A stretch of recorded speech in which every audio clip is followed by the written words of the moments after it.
What happens when urban infrastructure design is now also being influenced by social media trends? Lately, I've been seeing people in South Africa talk about how padel courts, which were recently built in like the past 2 years, are slowly being abandoned. I also listened to the I Said What I Said podcast, and one of the hosts, Jola, talked about how the cost of padel, which was insanely high before, is now slowly going down, and it feels like people who couldn't afford it before can now try it.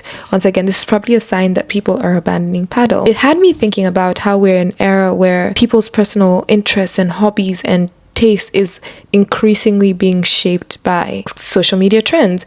And what's happening is what Kyle Shaker in his book Filter World, How Algorithms Make Everything the Same, is what is called algorithmic globalization, where we see internet trends increasingly influence almost everything about urban cultures globally. But the thing with a trend that's picked from social media and not organically cultivated within a locality is that people change their minds. When the new trend comes, they'll jump on the next thing and leave the paddle courts, as we're seeing.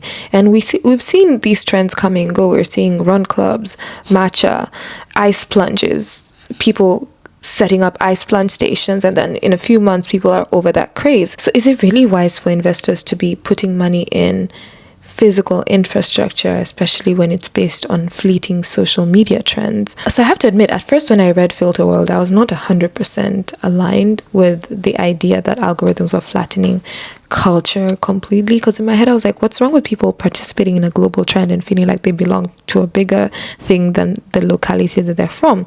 But when you really deep it, I don't see trends starting from places in Nairobi go global. In fact, the only places you probably see trends coming from are Asian countries. But other than that, most trends come from America and filter down to the rest of us, and we adopt. And in the next 3 months, we take on the next one. It's gotten to the point that if you go to a city right now, you could have the same weekend as somebody in New York, for instance.